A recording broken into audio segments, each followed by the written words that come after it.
Hey, everybody. Welcome out to another episode of Windshield Time at Mountainlands Supply. I'm Joey. I am joined by Spencer Shorts. That's right. 11 words. I love you, and I miss you, and I care for you. Okay, good. Awesome. That's 11. pretty good. Yeah, good job, bud. Way to count those. Yeah. We're joined by James A. Calvert. Good to have you back, bud. Good to be here. Always fun having you with me. It's always being good, or always being good. Yeah. Always Always being been with good. you. Yeah. There we go. Weber High. Weber High Speech, Weber High Math, Weber High Speech. Yeah. Fresh off your bear hunt in Canada. Yeah. Successful bear hunt. We should add that too. Very successful. Yeah. Yep. So welcome home, bud. New world record bear. Yeah, guaranteed. Guaranteed. How many hour drive? 15 plus. One way, 22 hours.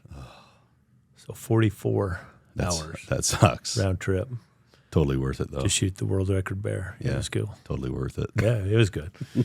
No, it was fun. Archery Yeah. tag. Yeah. Yeah, it was awesome. First I've ever got with a bow. So Really? kind of cool. Yeah. Oh, that is cool.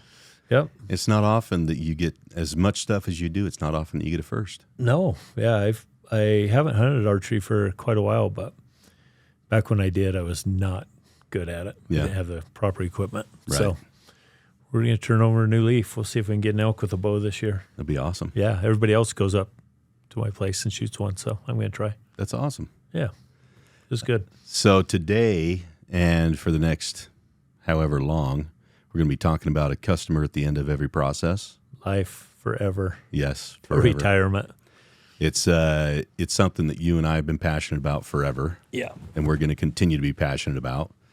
And we're going to get it to every single position at the company. For you, what does that look like in the sales and marketing department that we have to remember every time that there's a customer at the end of every process?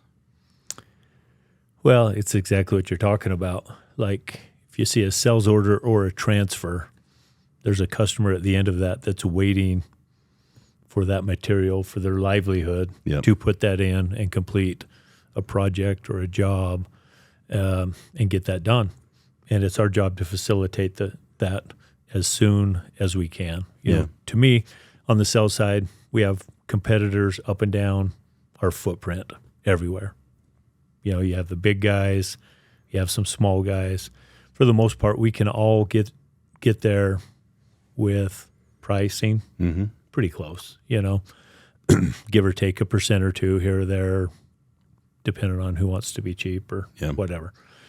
What we can't do is have them be better service than we are, have better processes than we are. We have to stand on that and be better. And I believe we do. I really do believe we do it better than anybody else. We're a relationship company. I think our relationships run deep. And that starts all the way with a driver. I started as a driver, 36 years ago this month, probably like any day now. Yeah. And early on, I could see that I saw customers on the job site multiple times every single day, just like you did when you were a driver, and everybody in our company that came up as a driver or who is a driver today. When you're on a job, I always tried to just go the extra mile. I'd go find somebody on the job. I wouldn't just drop it off and take off. And number one, I wanted them to know that I was here. I wanted to put it in the right spot. And then I just started asking, like, hey, I'm here. Is there anything else you need help with? And 90% of the time, they're like, no, I'm good, thanks. But every once in a while, they'd be like, are you serious? Like, yeah, actually, I could use a hand on something real quick. Yeah. And so I'd go help them usually it was like, can you just hold this for a minute? I can't do it alone or whatever. And, I just think if we all just took an extra few seconds, whoever walks in on the counter, hey, how are you? I'm with a guy. I'm going to be right with you. I see you. You're here. You've been acknowledged. I mean, think about it when you walk into a shop and somebody looks at me and like, hey, I know I'm going to be just a minute. Okay, I'm fine waiting. But when you stand there and nobody acknowledges you, and you can see they're sitting there talking, and they still haven't acknowledged you, we all kind of start to get a little pissed, right? Yep, absolutely. But even if they're having a conversation, but they're like, hey, I'll be right with you, and they're not even talking about work or whatever, I'm fine. Yeah. Let them finish. But when somebody blows me off, it's kind of like, crap, man. Right. And that's the stuff, like, I want us all, it's the basis of traction, right? If we are all doing the exact same thing with the same goal and intent in mind, like, nobody will do it better than we do. If we do it from the top to the bottom and everybody is in a line that we're going to take care of this customer so much better than anybody possibly could, because we're going to spend the extra 5 seconds, 10 seconds, 5 minutes to make sure this guy's taken care of and what we're doing is correct. We're double checking our orders. We get on a job site. We know where that stuff's going to go. The customer knows that stuff's there. We just don't drop it and go. And we've all had funny stories through our careers. We have the perfectly stacked finish next to an outhouse in front of a foundation, right? Right. And you got a plumber like, hey, where's my finish? I've been sitting over here waiting. Let me call the driver. No, I dropped it off. It's sitting right there. Yeah. So the plumber drives around the subdivision and then takes a picture and sends it to you. And, it's just, and I get, you start as a driver, you don't understand that a finish isn't going to go to a foundation and some stuff like that. But, if you had taken the time to be like, hey, I got here, there's nobody on this job, do you got a phone number? Can I call and find out? And just like, well, dude, you're on the wrong place or whatever. Right. So it's just taking that extra bit, because what happens is, and the driver did an awesome job. And I think you saw the same picture. This is a couple of years old, but took the time, got out, stacked it up, took his pictures. It all looked great. It was just in the wrong spot. Yeah. So great intent, went the extra mile, just didn't let that customer know or hadn't got a hold of anybody. But if we had done that, and there's several instances, I'm guilty of plenty myself. Trust me, I've had plenty of things blow off my truck over the years. But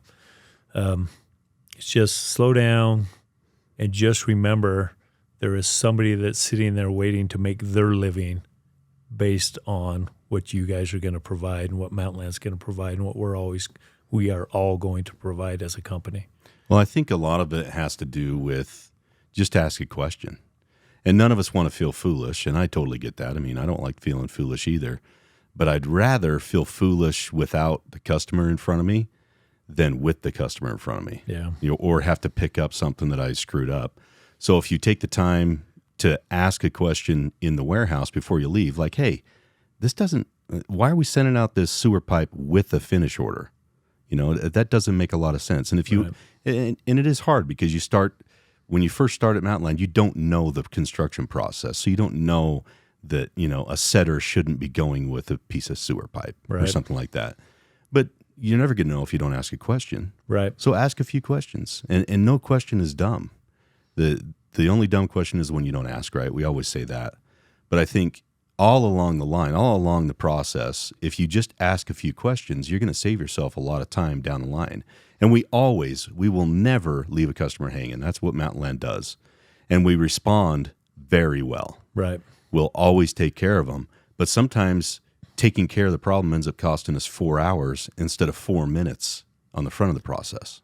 Yeah. And we've all had this conversation. I mean, you think about how many times we react to take care of something that's been pulled wrong, delivered wrong, and we do 100%. We react, we get it done. But can you imagine if you took that time that we had, so you slow it down, and let's just say we get everything right, how much more time we have available to us to get deliveries out to other guys and attract increase more our business. amount of business. Yep. Yeah. So it's just, let's slow down, get it right, take some time, make some phone calls internally. Hey, I just sent a transfer. That's one of the big things I got. It's like, well, I sent over a transfer. Did you follow up on it? Right. Well, no, I just assumed. follow up with a phone call, follow up with an email. Did you see this? Hey, I just sent this over. I need to make sure this gets there. Have a phone call. We have so many ways we can communicate in this company back and forth that if we just take a little extra time to follow up one step further and get the reassurance, I've got it. Hey, I sent this. Yeah. Receiving guy, I've got it. I've got you taken care of, and then follow through and get that done. I think that's one thing we hear a lot too is this is supposed to be on the truck. Showed up, nothing's there. Right. It's probably one of the bigger complaints I hear from salesmen, of course, but because they're the ones waiting for their customers, and the customer's going to call, and they usually field the angry phone call. They do. Yeah. They filled those. So, but on my question, a lot of times to the salesman is, did you follow up? Yeah. No, I should have, or I didn't. But sometimes it's like, yeah, I did. I talked to so-and-so, and, anyway, when we make a commitment, we need to follow through on it, get it done, because the customers pay all our bills. Yeah. If they choose to shop somewhere else and do their business elsewhere, then our ESOP won't grow. Yep, ESOP doesn't grow. But if we do it better than everybody else, our ESOP is magnified a ton. Well, and we always talk about being able to charge a premium price for a premium product. That's not just that we have premium materials to sell. Our product includes our customer service level. Yep. And if we're able to increase our customer service level to the point where we know nobody in that market does it the way that we do it, they don't take that extra step. There's that old video of the guy whose legs give out 15 feet away from the finish line on a marathon. He can't go any further. Physically, he can't go any further. Well, you didn't go the full length of the race, right? Right. You're so close. You missed it by 15 feet. We can't be that company because as an independent, we have to rely on doing those extra small things because everybody does the big things, right? Like you said, most of our competitors have most of the products that we sell. It's just the nature of the business. So what do we have that they don't have that we get to sell? Our marketing programs, our rewards programs, and our customer service. Yep.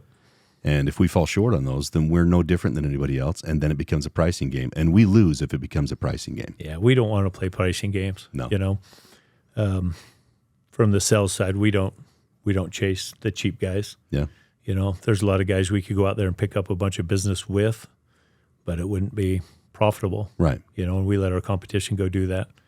And, we have to survive off of being better inventory, better footprint, better knowledge, better service. And that starts with every single one of us. We always joke we're just all drivers, Yeah. You take deliveries, you take transfers, I take deliveries, I take transfers, sales manager, sales management, everybody does, And all the way through the company, it's just we have to take care of the customers because that's our livelihood. Well, there's in a lot of what I'm going to say will get redundant, which isn't necessarily an issue. But, as I talk to Ben and Bruce as they come after you in the next few episodes, every single person at this company has somebody else relying on them. It doesn't matter if you're a driver. It doesn't matter if you're a takeoff person. It doesn't matter if you're an AR, AP. There's a customer waiting at the end of that. And it might be that person's internal. You said at the outset, it doesn't matter if there's a T or a P at the beginning of that order. Somebody's waiting for that. Yep. One of our customers is going to be caused pain if we don't follow through on that commitment that we made to them. And commitment's one of our core values. Yeah. And we have to follow through on the commitments that we make to people. Otherwise, we're just another store. Yeah, and I think we do it pretty good. I agree. I've worked at some other places that, they get caught up on, well, I don't like that guy, so I'm not going to do it for him. Well, you're not doing it for him. Yeah, you're doing it for the customer. You're going to do it for the customer. Yeah. And the customer's not going to come back here if you're not going to do it for him. Yeah. We do it for our customers, and we're here for our customers, and we're established because of our customers, and we'll grow because of our customers. Yeah. One thing that I've been saying a lot to branches and departments as I've been traveling lately is good enough is not good enough. No. Good enough is for somebody else. We're not somebody else. Good enough is not good enough to wear the freaking mountains on your chest or your hat or wherever you got them. Yep. And that, it means something to us, For me, this is the only company I've ever worked at outside of a family farm. So we're in those mountains, it really does mean a lot to me. And as we get better and better at this, those who don't care about wearing the mountains on their chest, they can go somewhere else. Yeah. And we'll get some of that. No, and we do. We see it, We have great culture here, and we hold ourselves to a lot higher standard.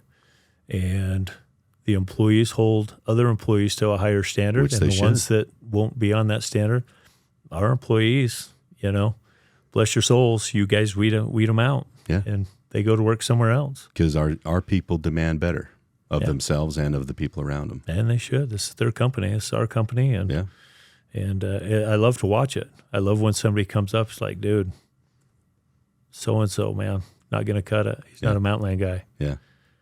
And it's awesome that they can see it. Yeah, and they recognize see it, and it's like, no, he can't work here. Yeah. Yeah, he don't take this job serious. He don't care. He can't run at the pace we run. Can't be here. Yeah. I love that too. I think it speaks to who we are as people here. Yeah. That we don't want to settle for mediocre. No. That's for somebody else. Yeah, we're not going to. Oh, that's good, dude. Anything else you want to say on customer service? No, I mean, same thing. Just beat the drum. Just be that person. Be that person that goes the extra mile, that, does something extra. Always say hello. Always acknowledge people. It doesn't hurt. Have you been helped? Yeah. Even if you can't help them, you can go find somebody who can. Sure. If you're walking past the counter and there's nobody on the counter and there's a customer standing there, hey, did you get helped yet? No, not yet. Let me go grab somebody for you. And then follow through on that commitment. Yep. Go get somebody, because there's a lot of stuff at this company I have no idea how to help that customer with. Oh, yeah. But I can make them feel welcome while they're here. Go get a drink, or I don't know, some of our branches have popcorn or something. Just go get them something, make them feel comfortable and welcome, so they don't want to leave and go someplace else. Yeah. I remember there was a company that when I was a driver, fresh driver, there was a company that I had to do a pickup at to get some materials for an order. And I used to hate going there. It was an electrical, company, wholesale company, who will remain nameless because I don't want to be sued. But they had terrible customer service. You walk in there, there's nobody on the counter ever. You had to wait for somebody to come up, and then maybe they'd acknowledge you. Most of the time they wouldn't. So you'd have to get their attention. And that pickup for me would end up being a half hour. And I knew that there were orders on my truck that needed to be taken out to somebody else. And I would get so frustrated to where I wouldn't want to do pickups there anymore. Yeah. And then I came back, and Lewis was my boss at the time, and I told him, like, man, I go over there and I spend a half hour trying to get 2 fittings. So then he called and said, listen, this isn't going to be good enough for us anymore. We'll go someplace else for our orders if you guys don't, help us out. And then when I came back the next time, it was, oh, you're with Mountainland. Let me help you out real quick. Yeah. So it's one of those things, like, see something, say something. If you guys see that there's a place that we're going that isn't giving us good service too, don't be afraid to stand up and say, hey, this doesn't work for us. And tell your supervisor, let's get a better process in place, because you guys are seeing it way more than us. Yeah. You're seeing what is happening on ground level, and we need to know about it. I'm going to give Eli a shout out up at HVSL. Yeah, Medina. Yep.